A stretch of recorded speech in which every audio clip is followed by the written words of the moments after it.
El poble de Jesús continua celebrant les seues festes en un programa carregat de cultura eivissenca, música i entreteniment per tota la família. El dia de la patrona serà aquest pròxim divendres, dia 8 de setembre, però aquest dissabte hi ha hagut molt d'ambient a la plaça, amb una jornada de food trucks amb tot tipus de menjar que es podia consumir a taules que s'havien posat per consumir-ho allà mateix i fer germanor. Cap al Sol Post es va fer el pregó que ha anat a càrrec d'en Rafa Campillo, de la directiva de l'Atlètic Jesús.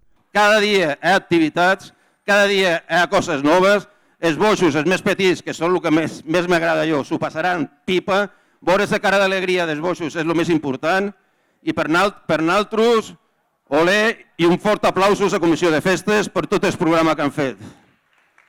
La festa va seguir a la plaça de Jesús amb una fira que portava guix elàstics i altres atraccions variades i va acabar amb un concert del grup Esta me la sé, però encara queda molt de programa per endavant.